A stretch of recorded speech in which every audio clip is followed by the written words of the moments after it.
começando mais um RaizCast, esse da edição número 5, RaizCast número 5, depois de nós quase dominado por mulheres, né?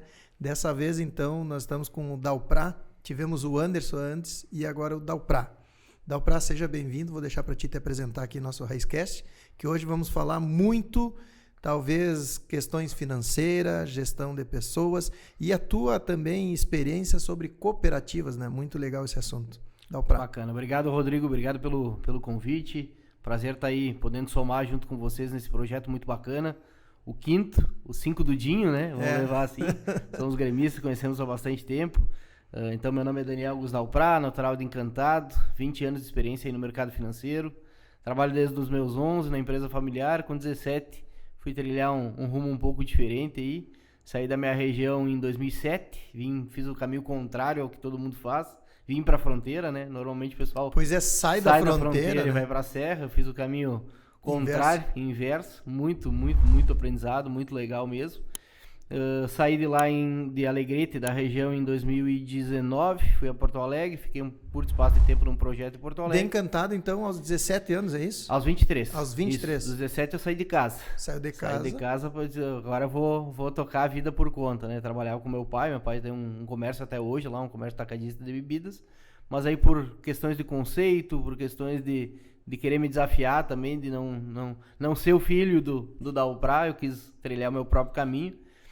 Fui trabalhar já em cooperativa de crédito e segui no ramo financeiro aí. Mas em Encantado mesmo? Encantado, lá em Encantado lá mesmo. Tu começou a tua profissão, foi em Encantado. Foi, comecei meu primeiro horário de trabalho foi das 4 da manhã às 11, era um horário que ninguém queria também. Eu cheguei a dizer, um horário que complicado. Era horário de processamento de dados, então comecei a estudar análise de sistemas para realmente não ter... Que ano isso? Análise de sistema? Foi 2002, cara. 2001 eu comecei a estudar. Guri novo, hein? 2002, eu em 95 iniciei a fazer análise de sistema quando iniciou o Windows. O Windows, isso. 95 foi meu primeiro computador. Lá era o Pentium 100. E a internet fazia até carregar. Era uma loucura. Então, um pouco dessa trajetória aí, 2019, metade de 2019, eu acabei vindo para Santa Maria, que é a terra da minha esposa. Mas calma, tu já tá acelerado lá na frente. Tô jogando toda a história. E aí depois pra gente fazer um resgate. Mas lá, então, 17 anos tu começou o teu emprego em uma cooperativa, é isso? Isso, lá no Sicredi, região dos Vales. Como estagiário ou como... Estagiário, um ano de estagiário, né, das 4 da manhã às 11, esse era o meu E o que fazia a função estagiário 4 da manhã? Na realidade, assim...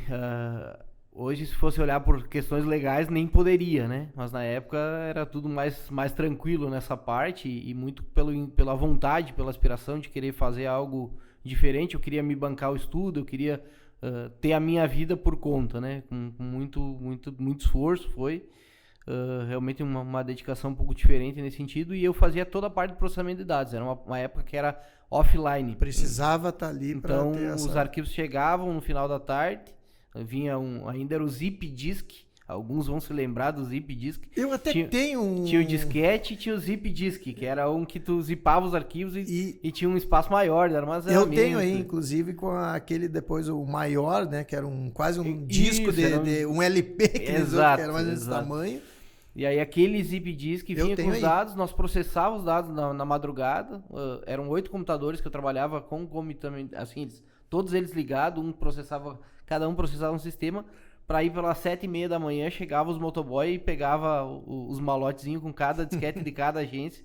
Na época eram 18 agências, e para poder abrir as agências às 9, 10 horas Então, da na manhã. verdade, o trabalho das 4 até as 11 era justamente por isso, né? Preparava para mandar as informações para as agências poder funcionar durante o dia. Exatamente. E aí depois tinha uma parte de almoxarifado e uma parte de conferência de dados também, porque todo aquele processamento gerava relatórios. E aí tinha uma conferência muito manualizada.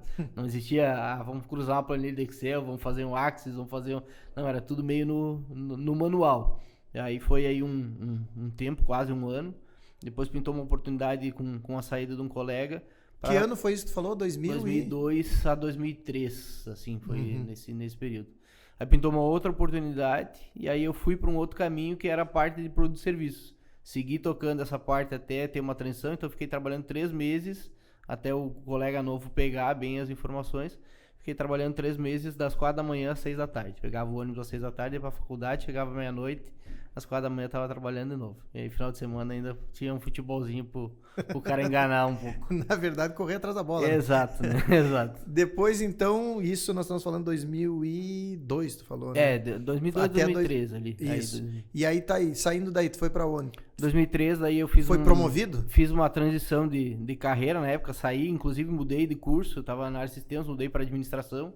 Já vi que meu negócio não era a informática, era a informática usando ela a meu favor, mas não para ser era análise o de sistema, né? Foi Isso. meu curso que eu iniciei, análise de sistema, depois transformou para informática. Teve umas mudanças aí. E aí eu comecei a entrar em produtos e serviços e por afinidade eu fui caindo para seguros. Por afinidade à solução, ao produto, por enxergar oportunidade, e principalmente lá atrás, mesmo sem noção nenhuma. Ainda encantado. Ainda encantado. Mas muito sem noção do que eu queria, assim, sem uma certeza, claro. Eu tava muito no, cara, aqui tá legal, isso aqui é legal, gosto disso. Estudar isso aqui, ninguém sabia sobre o tema.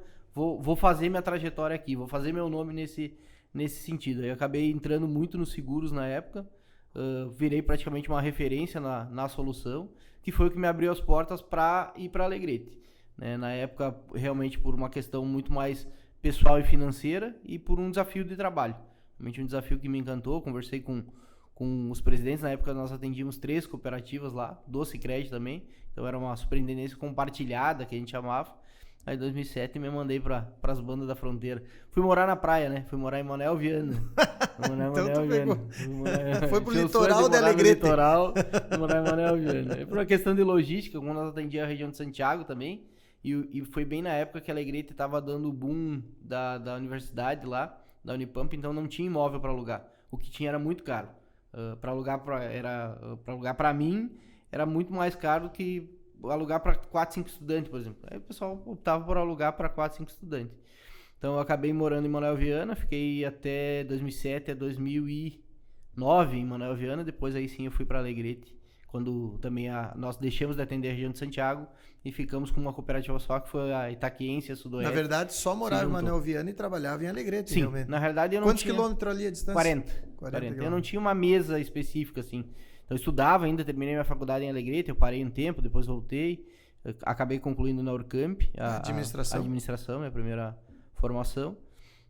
E aí nesse tempo eu fazia muito esse itinerário, assim, viajava, minha região de atuação era toda a volta de Santiago, que eu digo, Itacurubi, Unistal, Capão do Cipó, vinha até São Vicente Mata aqui, São Chico. Com a questão do seguro. Do seguro, isso. Aí depois eu fui adentrando em outras soluções financeiras, aí eu incorporei consórcio, cartões, fui me experimentando muito no anseio e na velocidade. Quando eu tava num sentido, cara, aqui tá muito confortável para mim, eu precisava me desafiar, precisava sair daquela solução.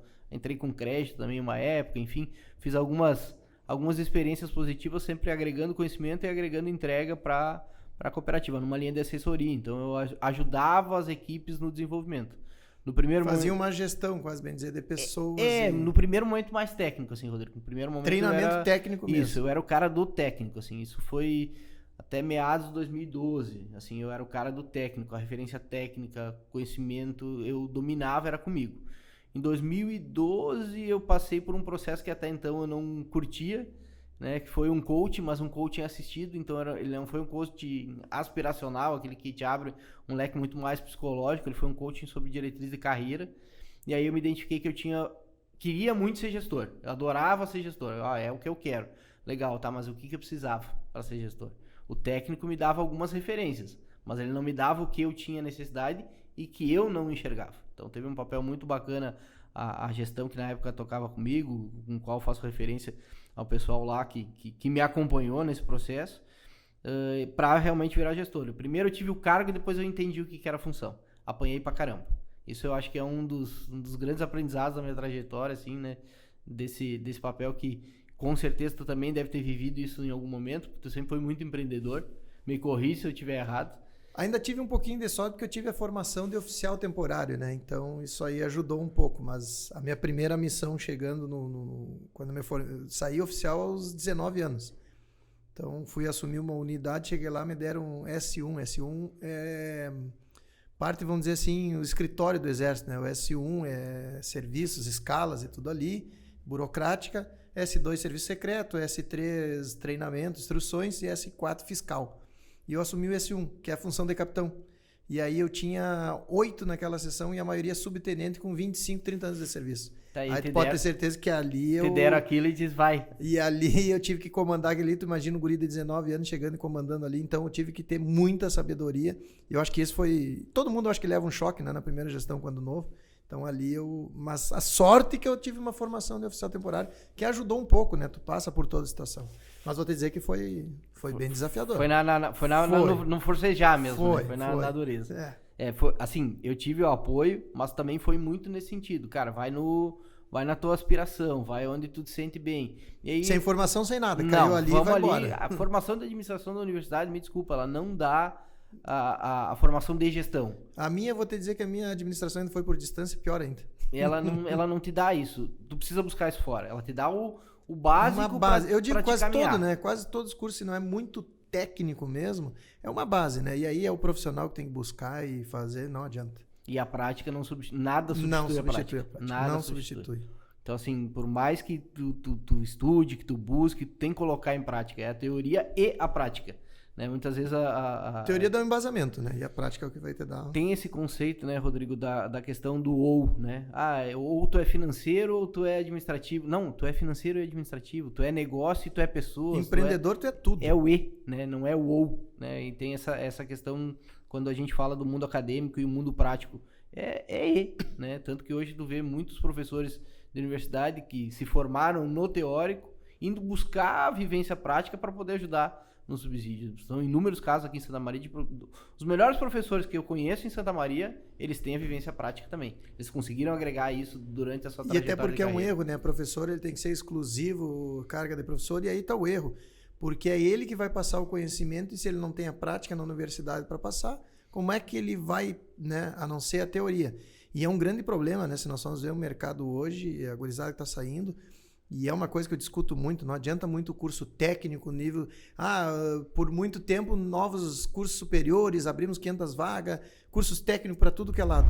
Mas tu pegar esse pessoal, tá todo desempregado, não tem qualificação e tá muito complicado. Quantidade não é qualidade. Não. Então, assim, se tu tiver um embasamento prático, eu não sei, aí nós estamos viajando já num universo um pouco diferente, mas eu gosto do universo acadêmico e converso bastante sobre isso. Hoje eu sou conselheiro da FADISMA aqui em Santa Maria, atuo junto lá com o pessoal, com um pouquinho desse olhar, assim, de trazer mais a vivência do mundo prático para o mundo acadêmico. Então, por que eu preciso esperar terminar o meu curso acadêmico para lá no final fazer um estágio? E até eles estão terminando, isso que eu ia te dizer, nós estamos com 7 vagas de estagiário na empresa e já não consegue preencher. Por isso que eu digo, por que precisa terminar o curso acadêmico para tu fazer estágio? Por que no segundo semestre tu já não tem um estágio? Que tu fez uma base e aí tu vai estagiar em cima daquilo. E aí tu vai começando a enxergar aonde é o teu caminho. E eu acho que não é mais obrigatório agora estágio na universidade. Alguns cursos não. Pois alguns cursos já não é mais obrigatório. Antigamente era, tu tinha que estagiar. Tem, é uma obrigação, né, que tem que ter, porque senão... E se eu olhar ainda para o universo do ensino público, essa obrigação seria voltada para a sociedade, porque quem paga o ensino público... É o imposto que a gente gera. É uma discussão que eu tenho, que eu acho que todo mundo que foi formado em universidade federal deveria, durante o próximo ano, trocar por serviços à comunidade. Devolve para a comunidade de alguma forma. E hoje isso não tem esse retorno. Seria muito mais suscetível à vivência prática e a esse, vamos dizer assim, efetivo de alguma forma, retorno até financeiro para a sociedade. Exatamente. Porque a sociedade desembolsa para essa quantidade de alunos. Já pensou, vamos dar um caso hoje, por exemplo, o médico, que é um dos principais carreiras que existe, médico. Pô, todos os médicos formados durante um ano, ele tem que ser meio expediente público, meio expediente para ele ganhar o dinheiro dele, é óbvio, mas meio expediente de serviço público. Já pensou se nós teríamos falta hoje de especialistas e médicos por aí? Não teria. De certeza, não sei se teria, mas assim, inibiria um monte desse ano. Então, um pouquinho desse olhar, assim, dentro desse sentido que eu acredito que seja importante. E aí, voltando para o termo da gestão, e aí eu me moldei gestor, estou me moldando gestor ainda, o gestor nunca está pronto, né? Me considero um gestor em contínua formação. E eu consegui inverter essa lógica. Eu tinha um olhar de que os resultados vinham das pessoas. É só inverter essa lógica. Pessoas geram resultados. A gente conversava sobre isso fora do ar, né, Rodrigo, em outra oportunidade, da questão do líder querer ser amado ou o líder querer ser respeitado. Ó, tu sabe que eu não lembrava os termos, tinha falado as palavras, e eu na entrevista sábado, entrevistando a Mônica, né, que ela tem alta performance, E eu não lembrava. E aí eu ia fazer uma pergunta, eu vi que tu tinha entrado um tempo, né? Eu digo, mas esse louco não vai estar todo o tempo assistindo, porque é difícil tu ficar o tempo inteiro ouvindo ali 1 hora do programa. Digo, eu não vou perguntar, senão vou deixar ele mal, porque eu não conseguia lembrar o amado. Eu digo, quais são as 2 palavras que ele falou? O líder amado e o líder respeitado. É muito tênue essa linha. A gente tem que ter uma proximidade com a equipe, eu acho que tem que valorizar isso e é pessoas, negócios e financeiro, para mim é esse rito, mas tem que ter um cuidado. O líder ele tem que ser respeitado e não amado, porque o amado é o pai, cara. O amado é o vô. O amado tem uma vértice assim, que faz a analogia quanto à gestão de liderança, que tu não pode ser o capitão do mato, mas também tu não pode ser o vovô. Né? Quando a gente pega o termo do vovô, o vovô é aquele cara que tudo que o pai não deixa, o vovô vai lá e deixa e aceita. O vovô deixa e aceita. Então, que tipo de equipe tu forma? Que é subversiva a qualquer situação, que tudo tá bom, que vem cá, se não der certo eu passo a mão em cima, ou que tu tem um rito construtivo. Mas da mesma forma tu não pode ser aquele cara capitão do mato, que não tá aberto ao erro. A empresa que não permite que o erro aconteça, ela não vai ter inovação, ela não vai ter nada de novo, porque as pessoas ficam numa caixinha, simples. E a maioria das corporações hoje, a maioria das empresas que eu passei, mesmo sendo cooperativas de crédito, a maior parte do tempo elas não estão abertas à inovação. Elas não estão abertas ao erro. O erro é passível de cobranças muito rigorosas. Tem pouco espaço para o erro. O erro, ele te permite a criatividade. Se tu tá suscetível a errar, e aí quando eu digo erro, não é o erro não ético, tá? Esse não tem como tolerar. Na minha visão, o erro não ético é uma coisa que é de caráter, é de moral, é de valores. É bem diferente. E isso não se negocia. Valores não se negocia, preço nós negociamos. Então esse olhar que é importante para a empresa. Bom, eu estou aberto a erro. Até quanto? Qual o meu espaço para erro? Qual a minha margem de perda calculada em cima do meu erro? Para dizer, cara, beleza, eu posso perder 10% em erro que não vai dar problema. Porque esses 10 vai gerar 20 de lucro ali na frente. Vai me permitir ter 40 a mais de resultado ali na frente. Então tem que mensurar muito bem isso. E aí dentro da minha trajetória de gestor, uma das coisas que eu sempre carreguei comigo, assim, fui evoluindo nesse sentido, é essa permissão ao erro, sem que isso gere esse sentimento de, passou a mão na cabeça do Rodrigo porque torce pro mesmo time que ele, passou a mão no Pedrinho porque o Pedrinho é vizinho. Cara, não tem isso, não tem de forma alguma. O erro ele é suscetível para todo mundo, desde que gere algum desenvolvimento. E o que tu acha nessa questão como gestor de talhamento, a questão que muitas empresas não aceitam familiares? Ou seja, se tu... parentes próximos, né? Se tem um funcionário, não pode ter mulher, não pode ter filho, não pode ter irmão, não pode... O que tu acha sobre isso? Eu acho que é uma linha muito fechada, porque tu inibe muitas vezes um bom profissional de seguir uma trajetória legal dentro da empresa contributiva. Tem que ter, sim, um pacto, digamos assim, que isso não possa interferir de forma alguma no desenvolvimento da trajetória. E é muito delicado no sentido do seguinte: por mais permissivo que tu seja com a pessoa que não é da família e por mais rigoroso que tu seja com a pessoa que é da família, normalmente a equipe enxerga que tu tá beneficiando, porque é parente, porque é amigo, porque é primo, e normalmente é a pessoa que mais sofre. O parente, o amigo, o primo é a pessoa que toma mais cobrança. Por quê? Porque ela precisa mostrar mais para os outros, porque de certa forma ela sempre vai ser julgada. Então tem que ter uma linha muito clara com a equipe, uma linha muito, vamos dizer assim, aberta de diálogo, para que não tenha nada nesse sentido. E uma das coisas que facilitam esse processo é saber separar realmente. Bom, o horário da empresa é até às 6h30 da tarde, às 7 horas da tarde está todo mundo em casa, nós não vamos falar de trabalho. Porque de alguma forma isso pode gerar algum atrapalho no outro dia. Por mais aí eu te faço, qual é o segredo, por exemplo, eu e Dona Jaque? Não, aí é que vocês dois é uma situação diferente. Nesse caso aí, eu e Dona Jaque já não tem como. Mas aí é uma relação diferente, né, sócio? Aí vocês têm uma relação de sociedade, que é diferente de uma relação hierárquica. E essa é uma sociedade para tudo, né? Não exato. E próspera, né, Rodrigo? Vocês mostram por si só que, por mais que vocês tem divergência em muitos pensamentos, isso é só sentar com vocês meia hora para conversar e que vê que tem divergência no pensamento, mas tem um sentido maior. O propósito de vida de vocês está muito bem construído, ele está em evolução, tá? Mas é conversar meia hora contigo e com a Jaque que tu enxerga que, cara, tem divergência, mas tem uma convergência muito grande do que vocês querem. Sim, até porque não tem como só dentro das minhas ideias, só dela, não adianta, né? Sempre vai ter, e é um complemento. Agora a gente tinha feito uma provinha, um teste aí da Mônica Alto Performance ali, e tu sabe que deu um complemento o outro certinho. O meu deu... são divididos em 5, né? 5 principais. 4 foram de liderança, de nível de liderança alto. E os da Jaque, todos com relações, pessoas, com sentimento.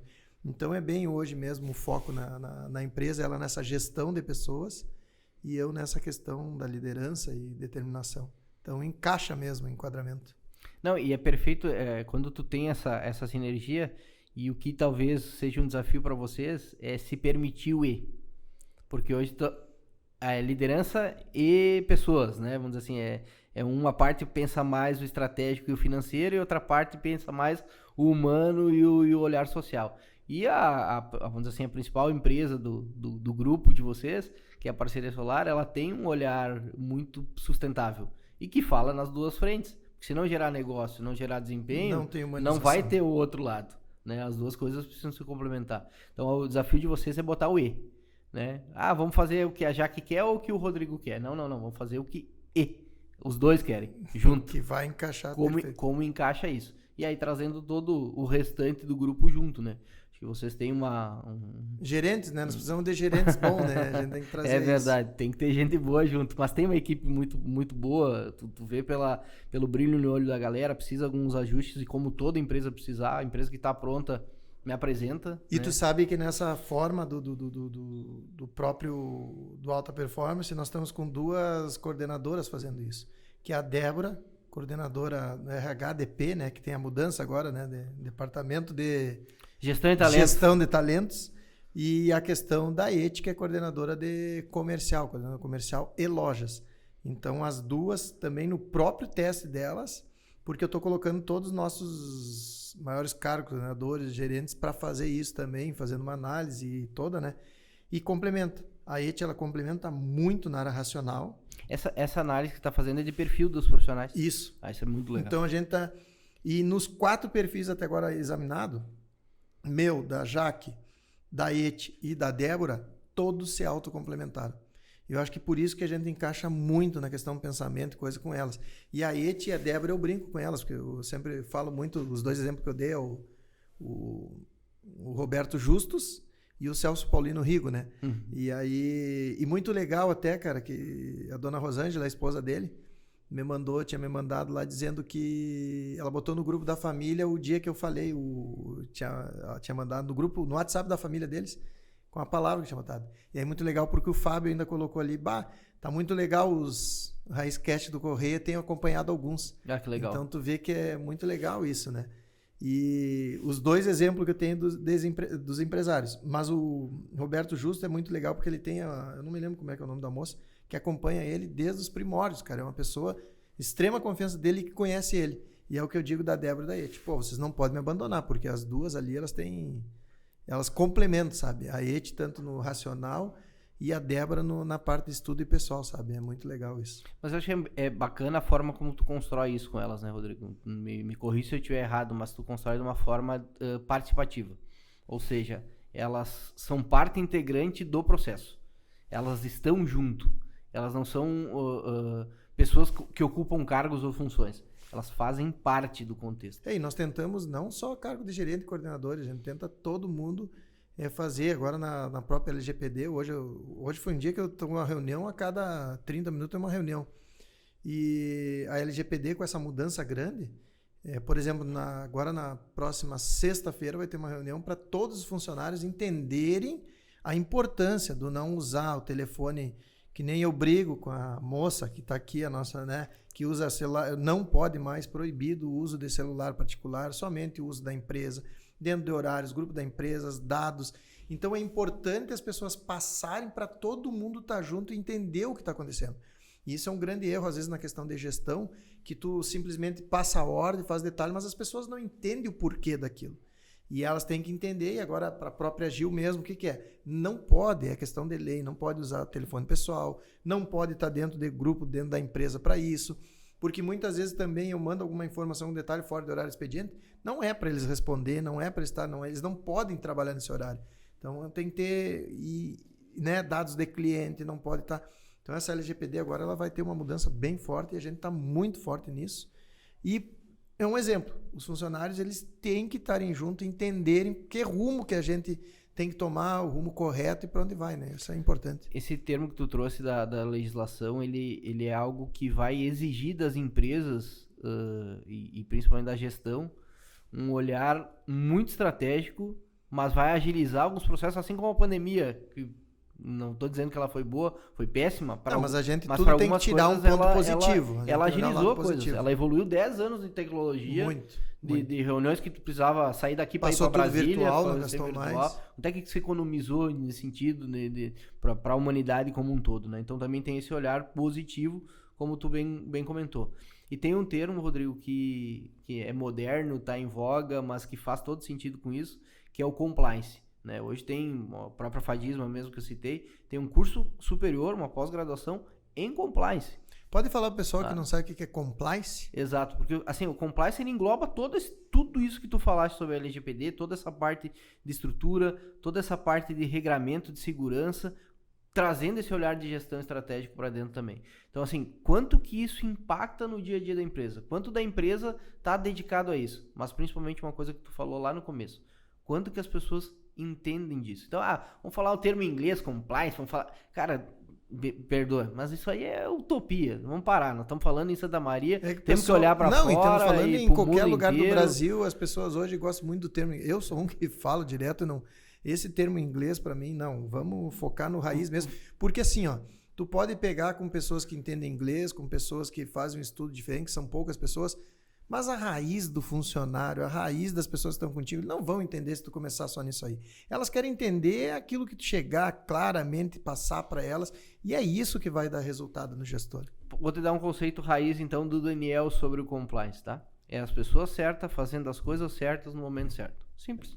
Aí não tem problema nenhum com legislação, com problema de desvio, só que para isso precisa compreensão. O que é o certo?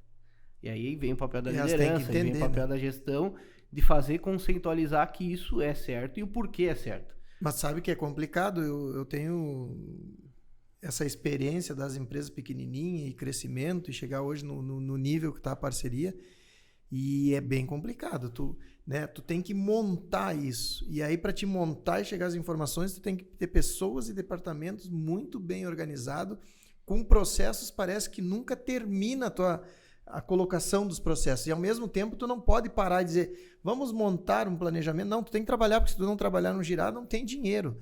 Então, tudo isso é pegar o navio construindo andando já. É bem complicado e precisa organização. E aí, quando tu trouxe o tema da alta performance, não tem opção, né? É fazer isso e isso, né? E a alta performance fala muito sobre o E, né? Ela tira o O do processo. Tive uma conversa com a Mônica também esses dias e são coisas aí que estão muito no radar, assim. Eu acho que precisa acelerar esse processo do E. Né? As empresas têm muito ou. Eu vou abrir uma loja em tal cidade ou na outra. Tá, peraí, porque não posso abrir duas mais enxuta e fazer E nos dois lugares, que é o conceito que tu traz para Bento agora. Vem acompanhando pelas redes sociais, é um projeto muito moderno, sustentável. E eu queria também te fazer a pergunta, o que te inspirou a abrir essa loja em Bento nesse formato mais, vamos dizer assim, mais sustentável, trazendo um conceito para uma região totalmente diferente da cultura que até então a parceria viveu, né, de diversificação de negócios, enfim, que é uma cultura mais fechada, que é a cultura do gringo, de geração de confiança. O que te levou a essa escolha? A ti não, né? Eu sei que tu parte de um pressuposto que o que levou o Rodrigo e a Jaque, e a parceria solar a essa escolha. Sabe que... E é bem o Rodrigo e a Jaque. Por quê? Porque para a Jaque, ela tinha na mente dela, ela criou isso, tem na mente que ela queria colocar aqui em Santa Maria outra... Ela queria alguma coisa, ela está se transformando em empreendedora. Então ela queria alguma coisa, ela estava pensando numa franquia, alguma coisa, olhando aqui, olhando ali... Daí ela jogou, mas e se nós pegarmos a parceria, vamos montar uma loja container. É muito legal a questão container, principalmente para a empresa, né? Para essa coisa. Aí veio o complemento que vem a parte da gestão, olhar o financeiro, Santa Maria a gente tem uma estrutura muito grande, tem uma empresa muito conhecida. Colocar outro ponto é um desperdício nós gastar dinheiro. Aí vamos para outro local. Vou te dizer por que Bento Gonçalves. Essa loja modelo container, ela é para ser uma loja que quem vai comprar hoje o modelo parceria solar, ser uma loja licenciada, ela tem que ser essa aqui. Por quê? Porque uma coisa eu aprendi, a pessoa que não coloca dinheiro, não sente a dor de colocar o dinheiro, ela não vai ir atrás e buscar. Se ela tiver, eu vou botar aqui uma loja, escritório, para ver se vai dar certo, essa não vai ser empreendedora e o negócio não vai dar certo. Então o cara que vem lá e bota 200 mil numa loja pronta, ele tem a dor de botar 200 mil e ele vai ter que ir atrás dos 200 mil. Esse cara vai dar resultado. Então por isso a gente definiu a loja conceito. Bento Gonçalves. Eu tive uma pessoa que conversou conosco, iria abrir uma loja, tem uma loja em Bento Gonçalves, na região de Bento Gonçalves, e essa pessoa estava para fechar. Eu fui lá, conheci ele, tudo, vi o local, ele não tinha uma estrutura, não tinha uma gestão boa, e nós ia fazer uma união disso aí, então com essas duas empresas fazendo. Ele veio para cá e passou uma semana em treinamento aqui, só que não assinou o contrato. Na outra semana de assinar o contrato, ele tinha ido embora, enrolou e não assinou o contrato. Então isso já foi uma coisa que me despertou e já me colocou, né? Agora eu vou a 1000, porque, né, me chamou a atenção. Aí eu fui fazer um estudo da área. Não existe em Bento Gonçalves hoje uma empresa que tenha o nome em fotovoltaica, seja conhecida em fotovoltaica. Não existe uma empresa que foque muito em atendimento residencial, em projetos não só grandes. A maioria das empresas querem projetos grandes, elas não dão atenção a projetos residencial. E a parceria sempre fez isso desde o começo. Por isso que na pandemia nós mantivemos muito bem, porque a gente sempre... As outras empresas se obrigaram a atender residencial e coisa porque o industrial parou de investir na pandemia. Então, é o nosso métier, nosso know-how isso aí de fazer. E aí eu disse, bom, agregou tudo. Bento, além disso, eu aposto que Bento vai ser a nova Gramado, né? A região de Bento vai crescer muito no turismo, tem muitos hotéis para abrir, muitas coisas novas e tem um potencial. Além disso, Bento Gonçalves está muito atrasado em fotovoltaica, em carros elétricos, na mobilidade, está bem atrasado a serra. Talvez porque tu diga nessa questão do gringo, né, teu pessoal aí, ser meio desconfiado, não querer gastar ou fazer. Então é um momento de nós chegarmos lá e comprovarmos e mostrarmos para eles que isso é o futuro. Só que temos que chegando muito bem estruturado, porque as pessoas lá, elas querem, como tu disse, né? Não adianta tu te aventurar, a maioria das empresas, ela vai lá em Bento vender com o vendedor e não valoriza lá. Não, nós vamos chegar valorizando, nós escolhemos o melhor lugar de Bento Gonçalves, nós escolhemos tudo que foi possível para fazer do melhor. A inauguração dia 14 vai ser muito top, tem 90 convidados de pessoas, assim, vai ser um coquetel típico dela, uma coisa muito diferenciada. Isso é uma coisa que a Jaque não abriu mão, é uma coisa dela, ela quer fazer uma coisa muito bem feita. Então foi isso, chegando em tudo isso, nós focamos lá. Só que comigo é da noite pro dia, né? Toma aqui, vai lá, é para fazer, vamos embora, fecha o olho e vai embora. E a outra coisa que eu digo, que eu acredito muito em Deus, eu falo para as pessoas, quando eu cheguei em Bento, nós íamos definir um local.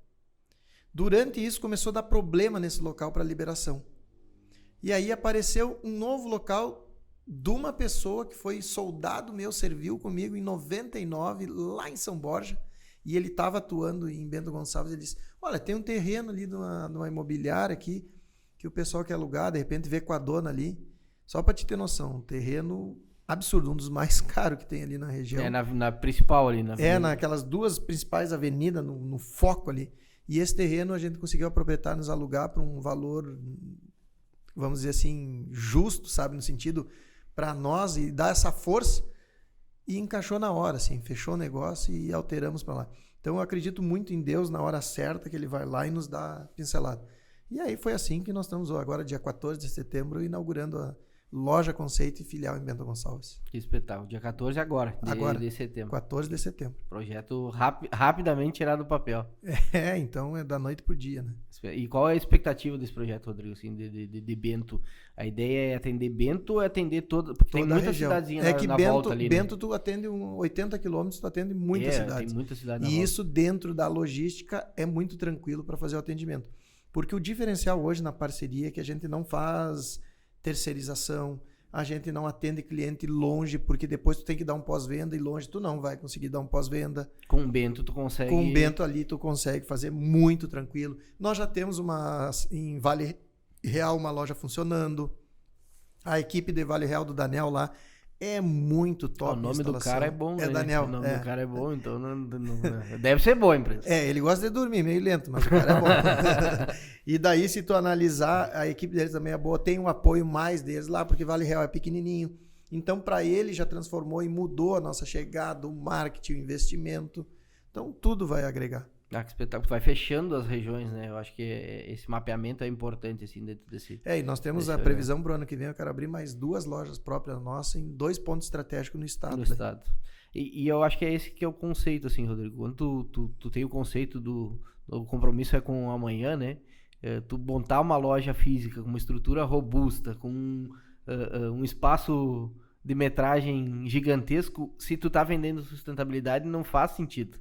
O teu conceito da loja container, ele faz todo o olhar com o movimento que tu vai entregar para a comunidade. Tu não entrega só placa solar. O teu propósito da parceria, apesar de ser parceria solar, tem outros contextos por trás aí que estão vindo junto. E vem a mobilidade elétrica junto, né? A questão das scooters, patinete, a moto elétrica, carregadores, tem tudo junto. A casa conceito. Eu mesmo, quando for para lá, não vou gastar em hotel nada. Eu vou ficar na própria casa conceito que foi montada para isso. Me fala um pouquinho, agora eu vou explorar de curioso mesmo. Tu não tá explorando. Eu sei o que tu tá explorando, mas tudo bem. Não, eu quero saber sobre as motos elétricas. Eu tenho curiosidade sobre isso, porque eu já fui motoqueiro. A minha chega dia 30 agora. Leva um tempo para chegar, as pessoas que têm interesse. Tá levando 5, 6 meses o pedido para entregar.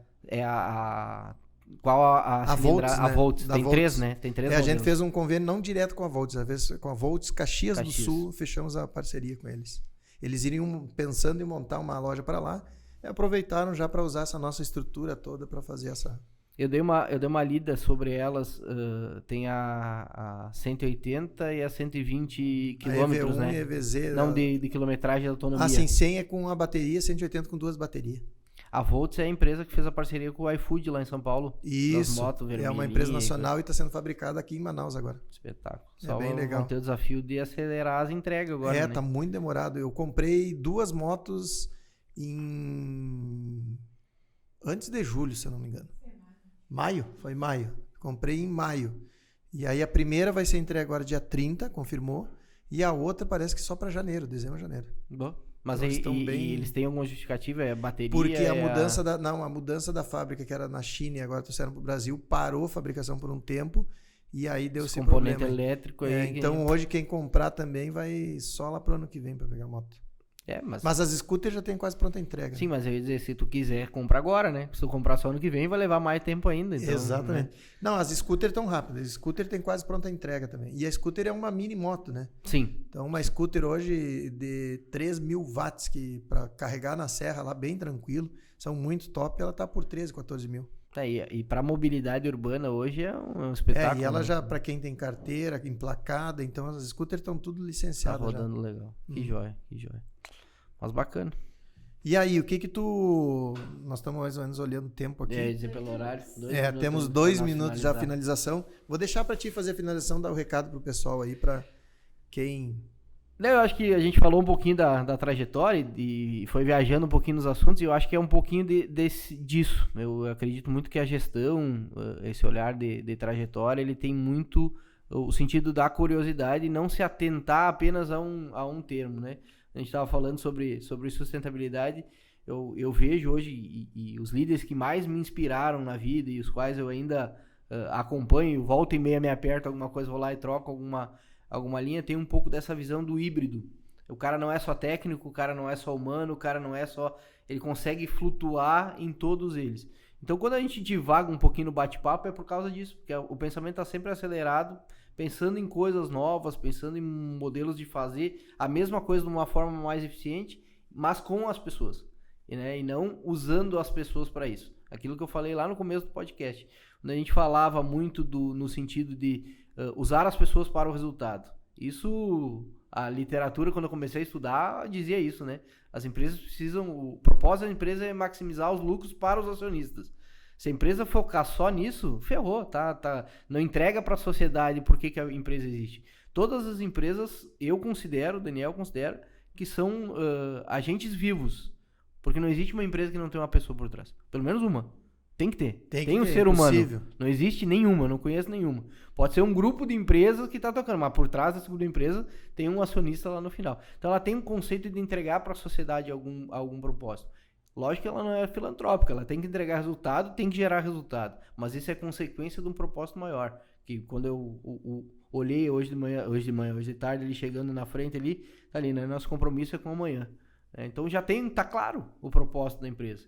Então tudo que desmembrar dentro das ações tem que ter o compromisso com amanhã. Tem que realizar hoje, mas compromisso com amanhã. A sustentabilidade. Então entrega para a sociedade isso. Então a parceria, o Rodrigo, a Jaque, o grupo, a equipe já faz as ações pensando nisso. Não só no resultado e no lucro. Então é um pouquinho desse olhar. E isso, como tu falaste, é muito desafiador. Porque o principal erro nosso, enquanto gestores, e aí eu me considero nesse eterno aprendizado, é a falta de constância, Rodrigo. A nossa constância. Muitas vezes tu tá no meio de um projeto, aquilo dá uma escapada para um lado negativo, mas tem um outro aqui que é melhor, então eu já pego aquele outro e deixo esse de lado, e aí tu acaba não tendo uma constância. Acho que isso é do brasileiro, né? A gente desiste muito fácil das coisas. Qualquer primeira curvinha dá uma escorregada, tu vai lá e desiste. O Rodrigo já mostrou em algumas coisas que é muito diferente disso. É o contrário, né? Não tem que como. toque. E tem que ter essa constância. Então, agradeço a oportunidade da gente estar conversando aí, né? Eu acho que é uma parceria de longa data, não me lembro que ano que a gente se conheceu, mas deve ter sido pelo meado de 2007, lá no Quaraí Grande, quando tu tava ainda... Eu acredito mais ou menos por aí, porque eu saí... Depois se aproximando com a questão do Grêmio, do consulado jogos. Tinha o Fusquinha do Grêmio. Tinha de tudo. O Fusquinha do Grêmio, fizemos jogos em Rosário, em Quaraí. Muita viagem em tudo que é lugar. Enfim, então foi uma etapa bem legal ali e te agradeço a parceria, a proximidade. Um abraço pro Ângelo, né? Vou mandar um abraço pro Ângelo. Ângelo veio lá tá em Nova Palma agora também, que é um grande amigo da mesma época. E sigo à disposição aí e agradeço mesmo a oportunidade de estar conversando um pouquinho, trazendo um pouquinho da história e também aprendendo um pouco, eu acho que esses momentos são muito enriquecedores, né? E a gente se permite esse tempo, todo mundo cresce junto. Eu quero ver a partir de quinta-feira agora. Até vou deixar um desafio, pessoal, depois vocês vão ver então. Depois de quinta eu vou fazer algum story, alguma coisa e vou comentário específico. Comentário e vou colocar para vocês aí, pode ter certeza. Mas é isso aí então, Daniel. Esse é e pode ver que as minhas últimas entrevistas, inclusive a do Anderson, que é muito financeiro, ele acabou de falar em pessoas, gestão. Então, não tem como nós fugirmos disso. Hoje, o grande foco do empreendedor e de tudo é gestão pessoas. E com isso eu vou te dizer uma coisa. A partir de dezembro, janeiro, vem mais um negócio meu, que aí vai ser junto à Débora, que vai ser sobre questão de gestão de pessoas. Então, vai ser mais um negócio que já está no radar para nós. Não podemos ter inquietude, né? Não podemos parar. Não pode parar. Tem que continuar. E é aquela busca, né? Pega talentos, pessoas que tu pode jogar como sócio e pode fazer a coisa andar. É isso aí. Então, pessoal, muito obrigado a todos vocês que nos acompanharam e deixo aquela velha frase: fiquem com Deus.